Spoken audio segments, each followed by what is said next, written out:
In this video, we are going to look at a high level, a general approach to devising a data encryption algorithm. Okay, so in the previous video, we talked about the basic operations we are going to use. So then we know that in order to resist brute force attack, we need a longer key. And to resist mathematical analysis attack, we need a stronger encryption algorithm. Okay, so that the strength of a encryption algorithm relies on a certain combination of using the operations we talked about earlier. And then we also have a requirement for any data encryption algorithm to flatten any statistical structure that might be in the plain text. So the general approach to achieving this is the following. So now so we want to resist statistical analysis attack.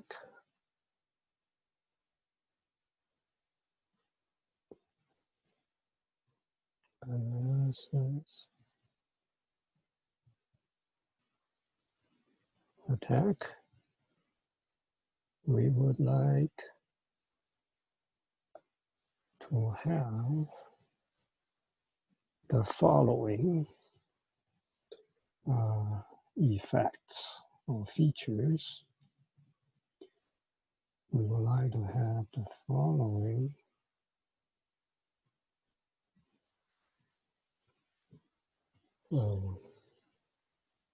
properties.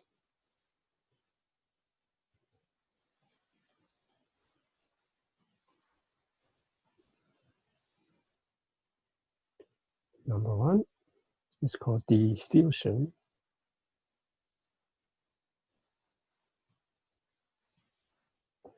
Okay, so what that means is, so now let's say we have a plain text message. So it goes into encryption.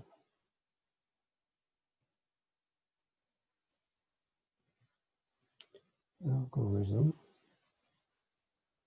And then you have the secret key K. Okay, then what it comes out is a ciphertext. So what I want diffusion, the diffusion means that each bit in each bit in C, which is ciphertext,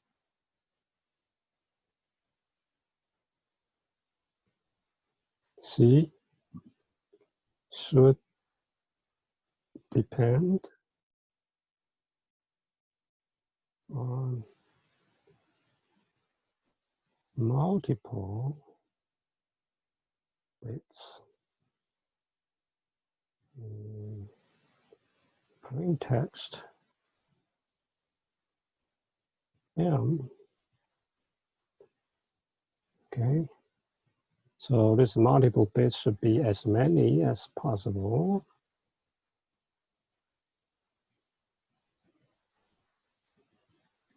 And as evenly as possible. Okay, so that is diffusion. So in other words, in this algorithm, let's say we have each of these bits will depend on several bits here. Okay, so it will contribute to the generation of this bit. So that is diffusion. The second part, the second property is confusion. So what that means here is that each bit, okay, so each bit in the ciphertext C should depend on, again, multiple bits, and this time in the secret key K.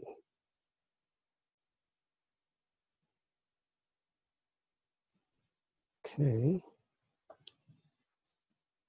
Same thing, as many as possible and as evenly as possible. As many bits as possible. Bits as possible. So as many bits in M as possible. So there's as many bits in K as possible and as evenly as possible. So let me put here. And as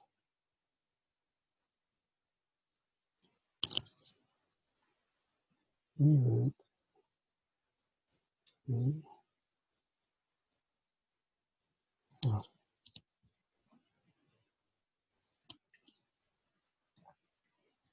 as evenly as possible. So that is confusion. So we want both properties for data encryption algorithm.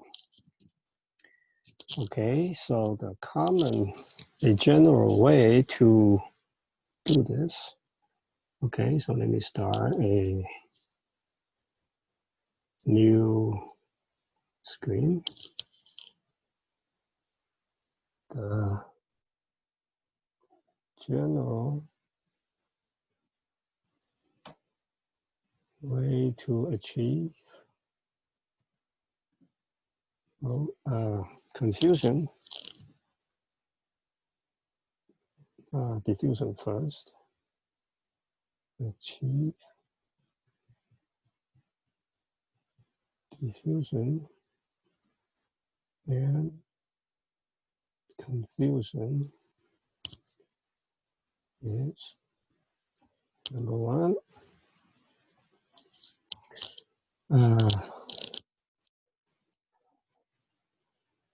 Apply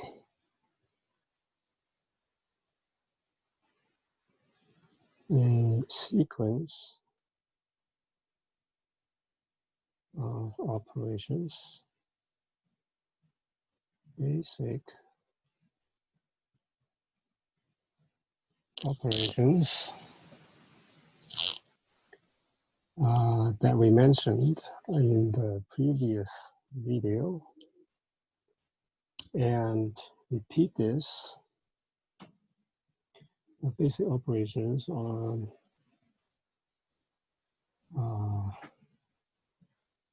inputs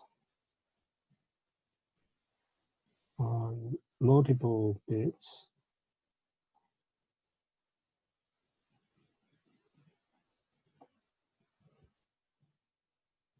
in the input string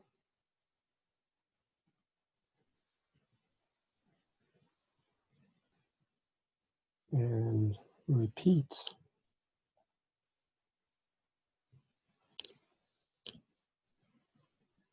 Doing this a number of times.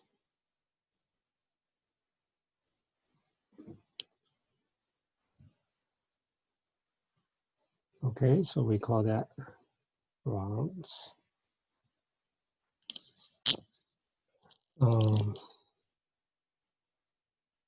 Such that each round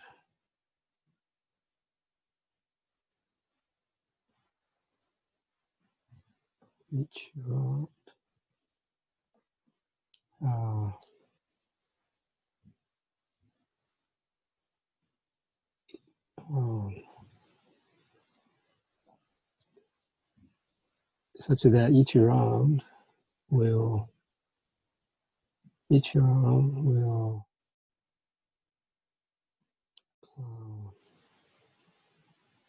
operate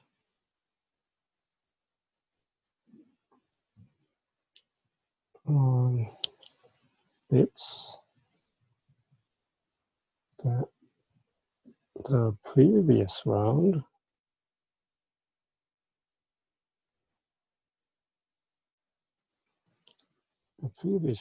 did not operate.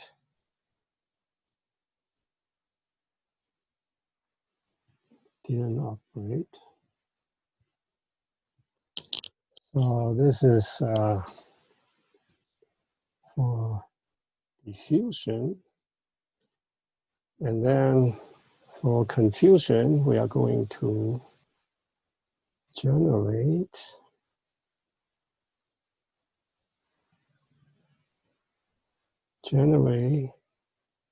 subkeys and also call it wrong keys from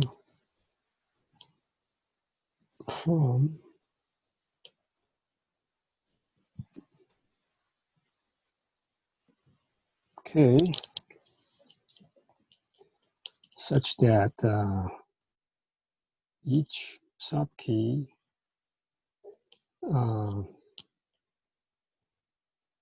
will depend on multiple keys in K and all together. So let me put that down here such that each wrong key will depend on multiple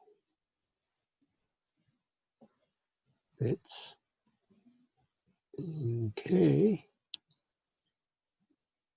and all wrong keys, multiple bits in K and or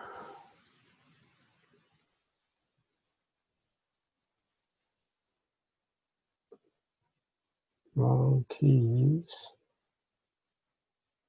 will depend the effect, okay, and the effect of all wrong keys combined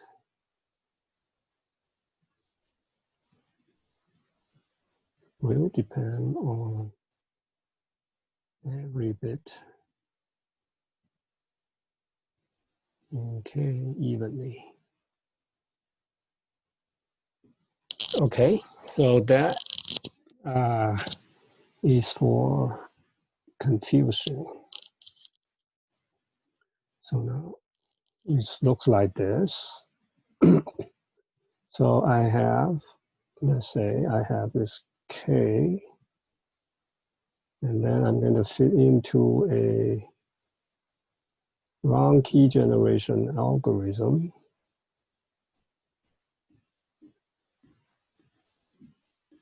Wrong key generator. And we will give K1 and then K2 and then let's say I have n rounds. I need n subkeys. So this we get n round keys. Okay, sometimes each round may need more than one key. Okay, but in general, let's say just each round needs one key. So that's K. So this is for subkey generations or round key generations. So then what we are going to have is M. So we get, let's say this is a sequence of operations.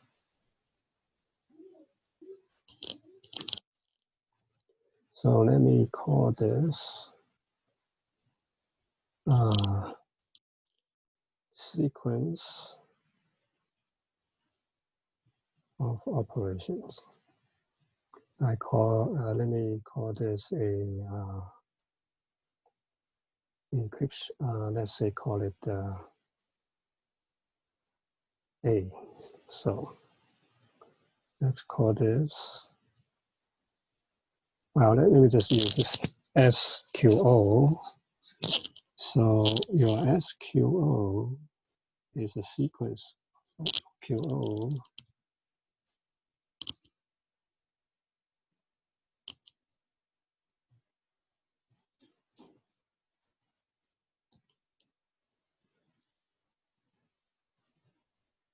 So then it has an output, and then you apply as the same sequence. Sometimes, so this is exactly the same, or sometimes it could be slightly different. So then this K1 goes to here. So this is the first round, the second round. So, and then, so when we apply this SQO, we want to make sure and the bits that have not been used to change the output, to get the output, now this time will have to be used, right? So eventually, this is the same set of operations. Then you get ciphertext. All right, so the effect, so finally, I want to get the effect of C that, so that I want to reach both. Okay, now I want to reach both diffusion and confusion. So this is a general approach. Okay, so now we have another requirement of resisting brute force attack. So we want K, all these subkeys, K and all the wrong keys are long enough.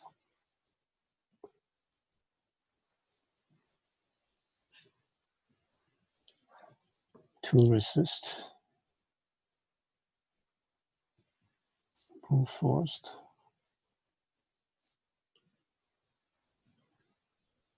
attack. Okay, so that's another thing. The other thing is that I want SQO sequence operation to be strong enough. So this is required. Oops.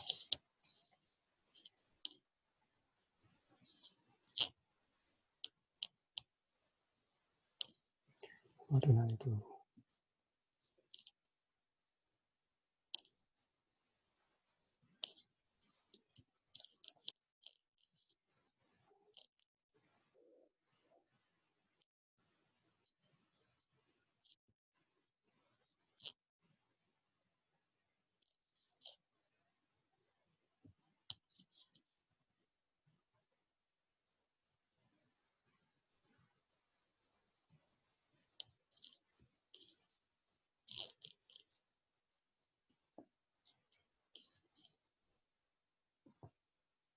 Okay, now coming back. Sorry, I hit the wrong. I don't know which one I hit. So this, I'm using it. I'm using Zoom. I'm using Zoom to do this recording. So I accidentally hit some button keys, and I don't know what I hit. And then the screen suddenly disappeared. But now I got it back. So, so the requirement. Oops. Sometimes.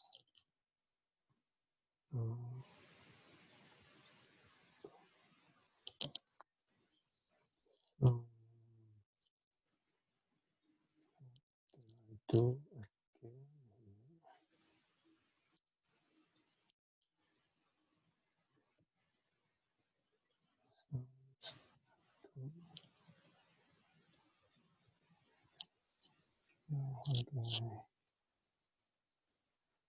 Okay, so the requirement.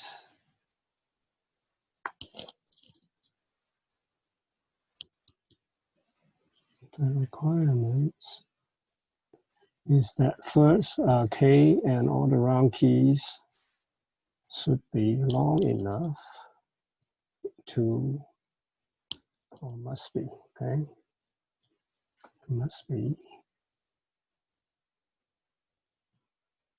be long enough to resist brute force attacks, and the sequence of operations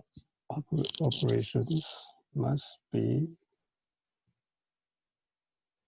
complex enough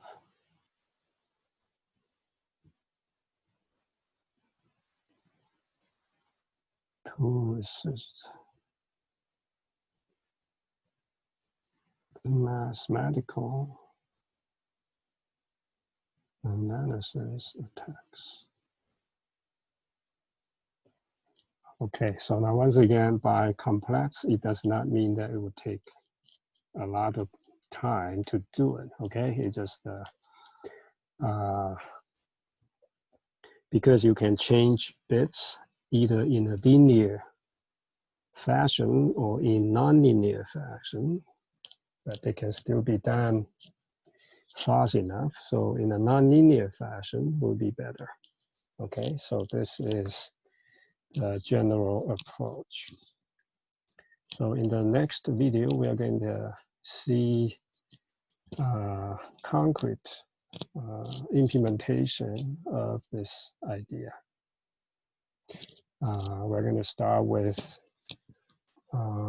data encryption standard.